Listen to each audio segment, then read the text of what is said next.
అత్యుత్తమ ప్లేస్మెంట్స్ తో ఎంఎన్సీ కంపెనీలలో ఉద్యోగమే లక్ష్యమా? ఇంజనీరింగ్ చదవాలనే మీ పిల్లల కలని కేజీ రెడ్డి కాలేజ్ తో నిజం చేసుకోండి.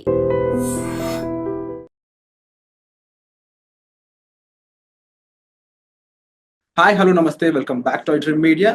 ఈ రోజు మనతో ఉన్నారు విశ్వేశ్వర రెడ్డి గారు. ముఖ్యంగా యుఎస్ లో ఉన్న సిచ్యువేషన్స్ గురించి, అక్కడ అప్డేట్స్ గురించి ఒకసారి సార్ అడిగి తెలుసుకుందాం. సార్ అందరికి సుపరిచితులే, సో అక్కడ విషయాలు ఒకసారి తెలుసుకుందాం. నమస్కారం విశ్వేశ్వర రెడ్డి గారు. నమస్కారం సార్. లేటెస్ట్ అమెరికన్ అప్డేట్స్ చూసుకున్నట్లయితే ఫస్ట్ థింగ్, ఎవరైతే డిపెండబుల్ వీసా మీద అక్కడ ఉంటూ ఉంటారో, ఎవరైతే గ్రీన్ కార్డ్స్ మీద వెళ్ళి అక్కడ ఉన్న వాళ్ళు, స్పౌస్ అయి ఉండొచ్చు, పేరెంట్స్ అయి ఉండొచ్చు, వాళ్ళు ఎయిర్పోర్ట్స్ లో ఉన్న టైంలో, సెలవులకి ఇక్కడ నుంచి వచ్చి అక్కడికి వెళ్తున్న టైంలో అయి ఉండొచ్చు, వాళ్ళ పాస్పోర్ట్స్ చేతికి ఇచ్చేయమని అక్కడ అధికారులు చెప్తున్నట్టు కొన్ని వార్తలు వస్తున్నాయి. Is it true? ఒకవేళ నిజంగా అక్కడ ఇలా ఇమ్మని అడిగినట్లయితే ఎయిర్పోర్ట్ లో ఏం చేయాలంటారు? ఎక్కడ ఎయిర్పోర్ట్ అంటున్నారు? హైదరాబాద్ ఎయిర్పోర్ట్, అమెరికన్ ఎయిర్పోర్ట్ అంటారు? అమెరికన్ ఎయిర్పోర్ట్ లో తిరిగి వెళ్ళినప్పుడు. మళ్ళీ you can rephrase the question. So ఎవరైతే డిపెండబుల్ వీసా మీద అమెరికాలో ఉంటున్నారో, గ్రీన్ కార్డ్ హోల్డర్, వాళ్ళ స్పౌస్ అయి ఉండొచ్చు, అంటే వాళ్ళ భార్య అయి ఉండొచ్చు, అంటే వాళ్ళ పేరెంట్స్ అయి ఉండొచ్చు, వాళ్ళు ఇండియాకి సెలవుల కోసం వస్తున్నా, వేరే వర్క్ మీద వస్తున్నా సరే, వాళ్ళు అక్కడ ఫ్లైట్ ఎక్కే ముందు, అక్కడ ఎయిర్పోర్ట్లోకి ఎంటర్ అయినప్పుడు వాళ్ళ పాస్పోర్ట్స్ తీసుకొని వాళ్ళని హోల్డ్లో పెట్టడం, వాళ్ళకి కొన్ని ఆంక్షలు విధించడం జరుగుతున్నాయి అని చెప్పేసి వార్తలు వస్తున్నాయి. Is it true? లేదు, కరెక్ట్ కాదు. అంటే రిటర్న్ లో ఇండియాకి వస్తున్నప్పుడు కదా ఇది. ఇండియాకి వచ్చేటప్పుడు ఏం అడగరు. ఇండియాకి వచ్చేటప్పుడు అది బికాజ్ అది హోమ్ కంట్రీ డిపార్చర్ కిందకి వస్తుంది. సో ఇండియన్ పాస్పోర్ట్ హోల్డర్స్ ఇండియాకి వెళ్ళాలనుకున్నప్పుడు ఎప్పుడైనా వెళ్ళొచ్చు. అక్కడ అమెరికాకి జీరో ఆబ్జెక్షన్ ఉంటుంది. అప్పుడు ఇండియా లోపలికి రావటప్పుడు ఇండియా వెరిఫై చేసుకుంటుంది వీళ్ళకి ప్రాపర్ పాస్పోర్ట్ ఉందా లేదా, వీళ్ళకి ప్రాపర్ ఇండియాకి వచ్చే ఎలిజిబిలిటీ డాక్యుమెంట్స్ ఉన్నాయి. అంటే ఎప్పుడైనా ఇమిగ్రేషన్ లాలో ఎలా ఉంటుందంటే, ఎవరు ఏ కంట్రీకి వెళ్తున్నారో ఆ కంట్రీ డాక్యుమెంట్స్ చూస్తారు తప్ప హోమ్ కంట్రీకి, అంటే where we born, birth place లో ఉన్న మనకి ఏదైతే పాస్పోర్ట్ ఉంటుందో వాళ్ళు ఎప్పుడు కూడా హోమ్ కంట్రీ వెరిఫికేషన్ ఉండదు. ఓకే. ఇన్ కేస్ ఇండియా నుంచి అమెరికా వస్తున్నప్పుడు, అమెరికాలో అక్కడ దిగుతారు కదా, అప్పుడు పరిస్థితి ఏంటి? అప్పుడు ఏంటంటే, అప్పుడు అమెరికా అంటే అసలు యాక్చువల్ గా ఇండియాలో హైదరాబాద్ లోనే ఎయిర్పోర్ట్ లో మనం టికెట్ తీసుకునే ముందు ఏం చేస్తుంటారంటే, వాళ్ళు టిపికల్ గా మనకి ఎందుకు వెళ్తున్నారు అడుగుతారు. అంటే నేను వర్క్ చేస్తున్నాను అనుకోండి, వర్క్ వీసా చూపించమంటారు. నేను ఆమె పర్మనెంట్ రెసిడెంట్ అంటే గ్రీన్ కార్డ్ చూపించమంటారు. ఆమె సిటిజన్ అంటే వాళ్ళు యుఎస్ పాస్పోర్ట్ అడుగుతారు. అంటే టిపికల్ గా మనకి బోర్డింగ్ పాస్ ఇచ్చే ముందే ఈ 3 వెరిఫికేషన్ చేసుకుంటారు వాళ్ళు. అంటే whether you are rightfully you are going to that foreign land అని వెరిఫై చేసుకున్నాకే మనకు బోర్డింగ్ పాస్లు ఇస్తారు. Otherwise they don't issue the boarding passes. అంటే ఇక్కడ ఇంకొక విషయం నేను అబ్జర్వ్ చేస్తుంది, అంటే నేను అక్కడ వచ్చిన వార్తలు చదివినప్పుడు కొన్ని వెబ్సైట్స్ లో అవి, వాళ్ళ భర్తకి ఎంతకాలంగా వాళ్ళు దూరంగా ఉన్నారు, ఇమీడియట్ గా పెళ్లి అయితే ఎంతకాలం దూరం ఉన్నారు, వాళ్ళ మధ్యలో బాండింగ్ ఎలా ఉంది, ఇవి కూడా చెక్ చేస్తున్నారు అని, అవి గాసిప్స్ కింద చూడాలి, లేదా ఇందులో కూడా నిజంగా ఉంది? అంటే ఇందులో 2 types of we can look at it. అంటే కేస్ టు కేస్ వ్యారీ అవుతుంది. వాళ్ళ దగ్గర ఏంటంటే, ఎప్పుడైతే పోర్ట్ ఆఫ్ ఎంట్రీలో మన దగ్గర బోర్డింగ్ పాస్ తీసుకున్నాక వాళ్ళకి ఏం చేస్తారంటే, మన ఇమిగ్రేషన్ అయ్యాక మన ఫ్లైట్ అంటే ఏ రూపకంగా వస్తుంది అమెరికాకి అనేది, whether it's coming from Dubai, Qatar, or whatever country, or London, or ఎక్కడి నుంచి వస్తుందో, వచ్చే ముందు ఏం చేస్తారంటే, వన్స్ ద పొజిషన్ క్లోజ్డ్ అయిన తర్వాత ఈ డేటా అంతా యుఎస్ పంపిస్తారు. యుఎస్ పంపించాక ఆ డేటా అంతా వాళ్ళకి బ్యాక్గ్రౌండ్ చెక్ ఎఫ్బిఐకి వెళ్ళిపోయి మళ్ళీ వీళ్ళ దగ్గరకు వస్తుంది, ఏది సిబిపి ఆఫీస్కి వస్తుంది. వచ్చిన దగ్గర వెరిఫై చేసుకుంటారు వీళ్ళు ఎక్కడి నుంచి వస్తున్నారు, వీళ్ళ బ్యాక్గ్రౌండ్ ఏంటి, వీళ్ళది ఎనీ ఇష్యూస్ ఉన్నాయా, అంటే ఇమిగ్రేషన్ ఇష్యూస్ ఉన్నాయా. In case if there is an immigration issues, వాళ్ళు ఏం చేస్తారంటే పిలిచి అక్కడ పోర్ట్ ఆఫ్ ఎంట్రీలోనే జనరల్ ఇన్స్పెక్షన్ చేయొచ్చు, రిగరస్ ఇన్స్పెక్షన్ చేయొచ్చు, సెకండరీ ఇన్స్పెక్షన్ చేయొచ్చు. సో ఈ 3 టైప్స్ ఆఫ్ ఇన్స్పెక్షన్ జరుగుతాయి. జనరల్ ఇన్స్పెక్షన్ అంటే వాళ్ళకి తెలిసిపోతుంది, అంటే గ్రీన్, ఎల్లో, రెడ్ ఛానల్ లాగా మనం ఇక్కడ పోర్ట్ ఆఫ్ ఎంట్రీలో ఉంటాయి చూడండి, అట్లా కస్టమ్స్ లలో green, red, yellow channel type. ఇది కూడా టిపికల్ గా ఎలా ఉంటుందంటే, వాళ్ళకి if they have background, very good background ఉంటే లోపలికి స్మూత్ గానే అడుగుతారు, కపుల్ ఆఫ్ క్వశ్చన్స్ అడిగి రాణిస్తారు. లేదు ఇంకా వాళ్ళకి డౌట్ ఉంటే ఒక 10 క్వశ్చన్స్ అడుగుతారు. ఇంకా బాగా డౌట్ ఉంటే ఏం చేస్తారంటే, వాళ్ళ ఫోల్డర్, ప్యాకెట్, పాస్పోర్ట్ అన్ని తీసుకొని సెకండరీ ఇన్స్పెక్షన్ అని ఒక పక్క రూమ్ తీసుకెళ్తారు. అక్కడ తీసుకెళ్లి ఒక 4-5 అవర్స్ కూర్చోబెట్టి ఆ 4-5 అవర్స్ లోపల ఏం చేస్తారంటే, వాళ్ళ పాస్పోర్టు, వాళ్ళ ఫోను, వాళ్ళ కంప్యూటరు, వాళ్ళ అన్ని తీసుకొని కూర్చోబెట్టి ఈ 4-5 అవర్స్ లోపల, అంటే వాట్ ఎవర్ దట్ స్టిపులేటెడ్ టైంలో వీళ్ళు ఏం చేస్తారంటే వాళ్ళ బ్యాక్గ్రౌండ్ చెక్ చేస్తారు. కంట్రీలో ఎప్పటి నుంచి వచ్చారు, ఎప్పుడు ఉన్నారు, ఇది మొదటిసారి వచ్చిందా, లేకపోతే ఎన్నిసార్లు ఉన్న దానిలో ఇప్పుడు H1B మీద ఉంటే ఎవరు ఏ ఎంప్లాయర్ దగ్గర పనిచేస్తున్నాడు, ఎంప్లాయర్ దగ్గర అసలు జాబ్ ఉందా లేదా, అంటే టిపికల్ గా దే వెరిఫై ఎవ్రీథింగ్. ఒకవేళ ప్రయర్లీ ఏదైనా ఉంటే ఈయనకి ఏదైనా స్పీడింగ్ టికెట్లు ఉన్నాయా, లేకపోతే ఇంకేదైనా క్రిమినల్ రికార్డ్ ఉందా, you know what I'm talking, and everything they will verify. అక్కడ ఏదైనా వయలేషన్స్ ఉన్నాయని గమనిస్తే ఆ సెకండరీ ఇన్స్పెక్షన్ లో గుర్తుపడితే ఏం చేస్తారంటే వాళ్ళని మళ్ళీ ఇంటర్వ్యూ ప్రాసెస్ లో తీసుకెళ్తారు. తీసుకెళ్లి ఆ ఇంటర్వ్యూలో ఒకవేళ వాళ్ళు వయలేట్ చేసిన ఏమైనా ఉంటే ప్రజెంట్ చేస్తారు. దీస్ ఆర్ ద సిచ్యువేషన్స్ ఉన్నాయి, వాట్ యూ థింక్ అంటే వాళ్ళు మనం అగ్రి అయ్యాం అనుకోని, అగ్రి అయితే వాళ్ళ వీసా క్యాన్సిల్ చేసేసి మళ్ళీ అక్కడ నుండి డిపోర్ట్ చేస్తారు. అంటే ఇప్పుడు ఫర్ ఎగ్జాంపుల్ జనరల్గా అమెరికా పెళ్ళికొడుకు అంటే ఎక్కువ మంది ఇంపార్టెన్స్ ఇస్తూ ఉంటారు. ఆ రకంగా ఎప్పుడైనా వాళ్ళ అమ్మాయిని తిరిగి అక్కడ పంపినప్పుడు డిపెండబుల్ వీసా మీద అమ్మాయి వెళ్తుంది కాబట్టి కరెక్ట్, H4 వీసా మీద వస్తారు. కానీ ఆ అమ్మాయి బాగా చదువుకున్న అమ్మాయి అనుకోవచ్చు, ఎంటెక్ పర్సన్ అయి ఉండొచ్చు. ఇన్ కేస్ ఆవిడ నేను ఇక్కడ కూడా జాబ్ చేస్తాను ఏమన్నా పొరపాటు అక్కడ రివీల్ చేసి ఉంటే అప్పుడు సిచ్యువేషన్ ఎలా ఉంటుంది? ఆ పాసిబిలిటీ, అదే ఆ ఇంటర్వ్యూయింగ్ ప్రాసెస్ అని ఇంతకుముందు చెప్పాను కదా. సో యూజువల్ గా మనం ఏం చేస్తామో H4 మీద ఉంటే తక్కువ క్వశ్చన్స్ అడుగుతారు, ఎందుకంటే they are not primary. In case వాళ్ళకి బాగా డౌట్ వస్తే వాళ్ళు అడగొచ్చు, అడిగితే ఆ పొటెన్షియల్ థింకింగ్ ఉంటే అప్పుడు ఆలోచిస్తారు. కానీ మెజారిటీ 98% పెద్ద ఇష్యూస్ ఏమి ఉండవు దానికి. ఎందుకంటే H1 వాళ్ళని బాగా వెరిఫై చేస్తారు, గ్రిల్ చేస్తారు, make sure that they have a job or not అని వెరిఫై చేసుకుంటారు. అంటే H1 వాళ్ళు ఎలాంటి జాగ్రత్తలు తీసుకోవాలంటారు అక్కడ ఇంటర్వ్యూ కానీ అక్కడ క్వశ్చన్ చేసినప్పుడు? తప్పకుండా వాళ్ళు H1B హోల్డర్ అసలు ఫస్ట్ ఆఫ్ ఆల్ మేము ఇండియాకి వెళ్ళొద్దనే సజెషన్ చేస్తున్నాం ఈ టైంలో పర్టికులర్ గా. ఇన్ కేసు వాళ్ళు ఇండియాకి వెళ్ళాల్సి వచ్చి ఎమర్జెన్సీ సిచ్యువేషన్ వెళ్ళాల్సి వస్తే వచ్చే ముందు మీరు ఏదైతే ఎంప్లాయర్ దగ్గర పని చేయబోతున్నారో ఆ ఎంప్లాయర్ దగ్గర నుంచి ఒక క్లయింట్ లెటర్ కానీ, మీ ఎంప్లాయ్మెంట్ లెటర్ కానీ, మోస్ట్ రీసెంట్ పే స్టెప్స్ కానీ, లాస్ట్ W2s కానివ్వండి, ఇవి మీరు ఒక ఫోల్డర్లో పెట్టుకోండి. వాళ్ళు వచ్చి అడిగినప్పుడు మీరు ఫేర్ గా చూపించేటట్టు, అంటే పాస్ట్ 2-3 ఏళ్ళ నుంచి ఆ కంపెనీతో పనిచేసి ఉంటే వాళ్ళ కంపెనీ W2s కానివ్వండి, మోస్ట్ రీసెంట్ గా మనం ఇయర్ లో పే స్టబ్స్ ఉంటాయి, ఎవ్రీ మంత్ కానీ 15 days కానీ పే స్టబ్స్ ఉంటాయి, అవి హోల్డ్ చేయడం కానీ, తర్వాత ట్యాక్స్ రిటర్న్స్ కానీ ఏవైతే ఉంటాయో అది కూడా, తర్వాత ఏదైతే క్లయింట్ లొకేషన్ లో పనిచేస్తున్నారో వాళ్ళ బ్యాడ్జ్ ఉంటుంది, ఆ కంపెనీ బ్యాడ్జ్ ఉంటుంది కదా, ఆ బ్యాడ్జింగ్ కూడా పెట్టుకొని ఉంటే జాగ్రత్తలు ఉంటే వాళ్ళు ఏ క్వశ్చన్స్ అడిగినా మనం 1 by 1 మనం ప్రజెంట్ చేయగలిగితే ఏమవుతుంది అంటే వాళ్ళకి కూడా కాన్ఫిడెన్స్ వస్తుంది. దిస్ గైజ్ వర్క్ ప్లేస్ లో ఉంది, నాకు పర్మనెంట్ ఎంప్లాయ్మెంట్ ఉంది అక్కడ, సో అంచేత మనం ఆయనని వెల్కమ్ చెప్పాలి అన్నట్టు ఉంటుంది. వాళ్ళు వెరిఫై చేసుకొని అవన్నీ వ్యాలిడిటీ ఉంటే తప్పకుండా వాళ్ళు వెల్కమ్ చెప్తారు, అండ్ విత్ గుడ్ మూమెంట్స్ తో వెల్కమ్ చెప్తారు. అండ్ సార్ ఎలాంటి సినారియోలో అయినా ఇన్ కేస్ అక్కడ ఆఫీసర్స్ అంటే ఇక్కడ పర్సన్ ని పాస్పోర్ట్ హ్యాండ్ ఓవర్ చేయమనే సిచ్యువేషన్ వస్తుందంటారా? ఎలాంటి సిచ్యువేషన్ లో రావచ్చు వస్తే? ఇప్పుడు సెకండరీ ఇన్స్పెక్షన్కి వెళ్ళినప్పుడు మనం తప్పకుండా పాస్పోర్ట్ హ్యాండ్ ఓవర్ చేయాల్సి వస్తుంది. Okay.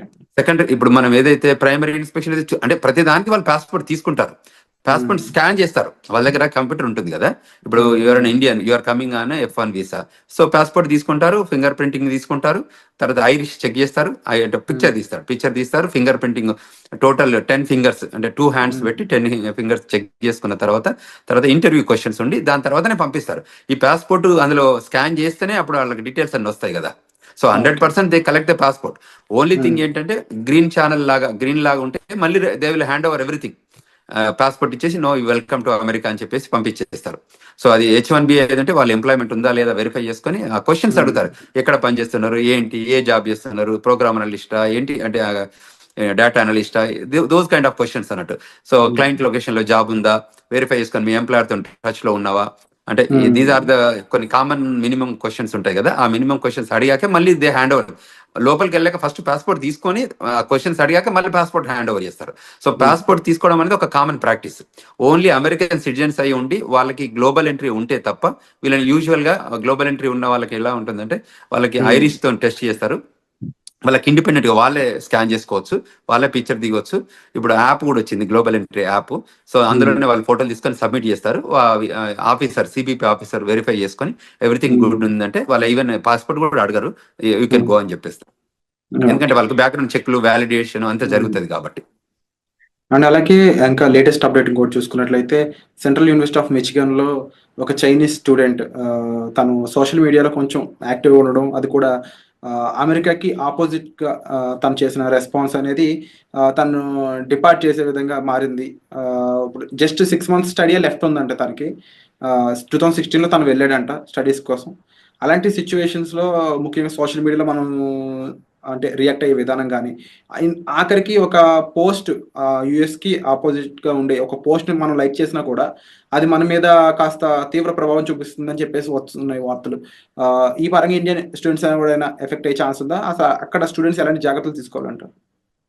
Correct. Very good question Virat. Typical ఏంటంటే మనకు ఈ ఇక్కడ కంట్రీలో మనం non immigrant aliens, we are here for a short term, అంటే టర్మ్ బేస్డ్ వస్తున్నాం మనం ఈ కంట్రీలోకి. అది F1 అయితే 2 to 5 years, H1 అయితే 3 to 6 years, and permanent residence అయితే యూ హ్యావ్ రెసిడెన్సీ రిక్వైర్మెంట్ ఉంది కాబట్టి అది ఫాలో అయితే ఇస్తారు. సో ఎక్కడైతే నాన్ ఇమిగ్రెంట్ ఏలియన్స్ ఉంటారో వాళ్ళకి ఈ స్పెషల్గా ఈ రూల్స్ అని అప్లై అయ్యేది. ఎందుకంటే మనం కంట్రీ లాయాలిటీ చూపిస్తే తప్ప మనం కంట్రీ లోపలికి రానివ్వరు. సో కంట్రీకి అగనెస్ట్గా చేసే యాక్టివిటీస్ ఏదైనా సోషల్ మీడియా రూపకంగా కానీ వాళ్ళకి ఎక్కడైనా అబ్జర్వ్ చేసి ఉంటే వాళ్ళు వెరిఫై చేసుకుంటారు. వెరిఫై చేసుకొని క్వశ్చన్ చేస్తారు.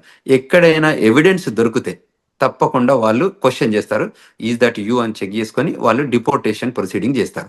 ఇప్పుడు ఈ ట్రంప్ అడ్మినిస్ట్రేషన్ సెకండ్ టర్మ్ వచ్చాక ఏంటంటే చాలా ఎగ్జిక్యూటివ్ ఆర్డర్స్ తీసుకున్నారు. అందులో some of the executive orders వాళ్ళకి అవుట్ రైట్ సిబిపి ఆఫీసర్కి అథారిటీ ఇస్తుంది డిపోర్టేషన్ చేయడానికి.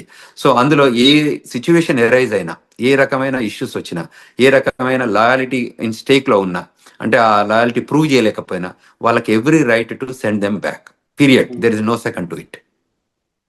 అంటే ఇప్పుడు స్టూడెంట్స్ అనేవాళ్ళు already campus outside jobs చేయకూడదని కొన్ని రూల్స్ ఉన్నాయి. సో ఇప్పుడున్న టైంలో స్టూడెంట్స్ అనేవాళ్ళు ముఖ్యంగా తీసుకోవాల్సిన టాప్ 3 జాగ్రత్తలు అంటే ఏం చెప్తారు? అంటే టిపికల్గా వీళ్ళు ఏం చేయొచ్చు అంటే ఏదైతే స్టూడెంట్గా మనం ఫోకస్గా ఏదైతే ఎడ్యుకేషన్ కోసం మనం వచ్చామో దాని మీదనే స్ట్రిక్ట్ ఉండి ఆ లైన్లోనే మనం పనిచేసుకోగలిగితే ఏ ఇష్యూ లేదండి. విత్ ఇన్ ద 2 years లోపల ఎడ్యుకేషన్ కంప్లీట్ చేసి 3 years ఓపీటీసీ అంటే regular OPT and stem OPT తీసుకొని పనిచేసుకోగలిగితే దెర్ ఇస్ నో ఇష్యూ.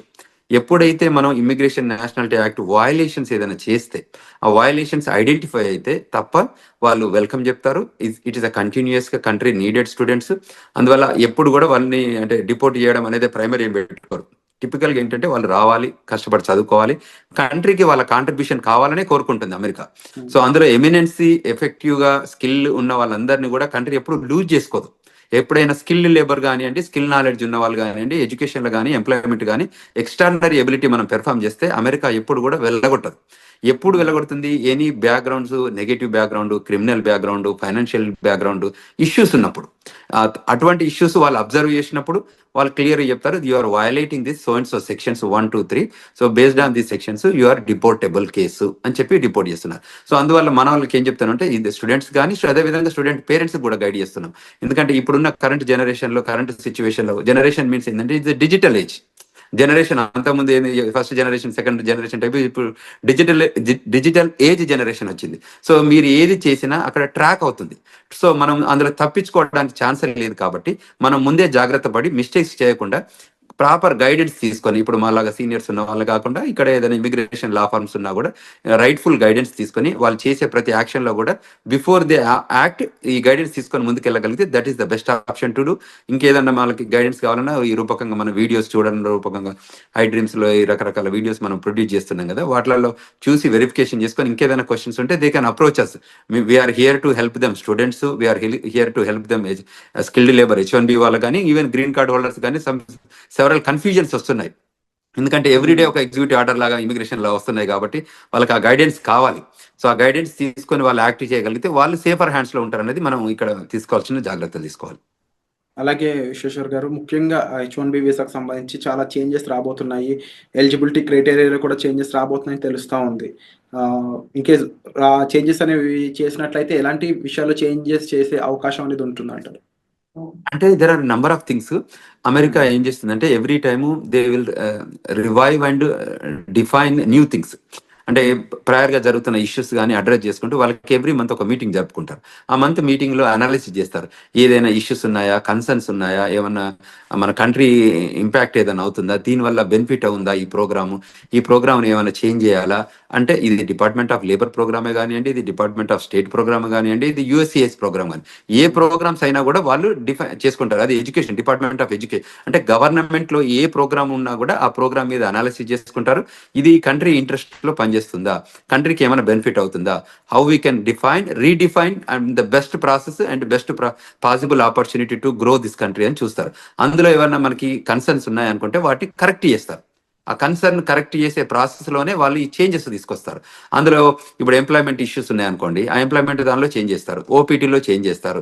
ఒకప్పుడు వాళ్ళకి లేని ఓపీటీ క్రియేట్ చేశారు, ఓపీటీ తర్వాత 36 months ఇచ్చారు.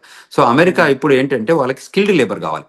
అంటే నాలెడ్జబుల్ పీపుల్ కావాలి, who can make and break the greatest technology evolution లో చేయగలిగే పీపుల్ ఉంటే వాళ్ళని తీసుకొని ముందుకు ప్రొడ్యూస్ చేసుకొని ఆ కంట్రీ బెనిఫిట్ లో పనిచేపించుకుంటారు. కాబట్టి ఆ లైన్ లో ఉన్న వాళ్ళకి ఏ మాత్రం ఇష్యూ లేదు, ఆ లైన్ లో పనిచేసేటట్టు మన వాళ్ళు ఉండాలి. అండ్ యూజువల్ గా ఇండియన్ పీపుల్ టెండెన్సీ ఏంటంటే they are gem of the gems in education, stem, science and technology, engineering, mathematics లో మనంత గొప్పగా ప్రపంచంలో ఎక్కడ ఉండరు. సో ఆ స్కిల్ ని మనం ప్రాపర్ గా ఎగ్జిబిట్ చేయగలిగితే, ఆఫీసర్ ముందు కానివ్వండి, ఇంటర్వ్యూవర్ ముందు కానివ్వండి, గవర్నమెంట్ ముందు కానీ చేయగలిగితే మనకు ఇట్స్ రెడ్ కార్పెట్ వెల్కమ్ ఉంటుంది. అది గుర్తించితే మనం తప్పకుండా ముందుకు ఎదగడానికి ఆస్కారం ఉంటుంది. Wonderful sir. And episode close చేసే ముందు ఒక మాట స్టూడెంట్స్ కానీ లేకపోతే అక్కడ ఎంప్లాయీస్ కానీ డిపెండబుల్ వీసా మీద ఉన్న వాళ్ళకి ఓవరాల్గా వీరందరికీ మీరు చెప్పే మాట ఏంటి? ఏదైనా ఇప్పుడున్న కొత్త ట్రెండ్స్ మనకి ఎవ్రీ టైం జరుగుతున్నాయి కాబట్టి ఏంటంటే న్యూ ఎగ్జిక్యూటివ్ ఆర్డర్స్ వస్తున్నాయి కాబట్టి, ఇప్పటికే వచ్చినాయి కాకుండా ఫ్యూచర్ కూడా రాబోతున్నాయి కాబట్టి, సో మీరు వెల్ ఇన్ఫార్మ్డ్గా ఉండాలి, అందరితో కనెక్ట్ ఉండాలి. సో మనకు తెలిసిందే కరెక్ట్ అని అనుకోవద్దు. సో తప్పకుండా you take good guidance from non profit organisations కానీ మమ్మల్ని అప్రోచ్ అయితే మేము వీఆర్ దేర్. మేము చెప్తున్నాం గ్లోబల్ తెలంగాణ ద్వారా కూడా వాళ్ళకి ఈమెయిల్ రూపకంగా కానీ ఫోన్ రూపకంగా కానీ మేము ఫోన్ నెంబర్స్ కూడా ఇచ్చాము. సో అమెరికాలో ఉన్నాం కాబట్టి అదేవిధంగా మనకి ఏదైనా law firm, immigration law firm guidance కానివ్వండి, సజెషన్స్ కానివ్వండి తీసుకోవాలి. ఇవాళ మేము yesterday organised global Telangana association ద్వారా ఒక సెమినార్ ఆర్గనైజ్ చేశాము, వెబినార్ ఆర్గనైజ్ చేశాము. బ్రహ్మాండంగా ఒక 1000 మంది జాయిన్ అయ్యారు.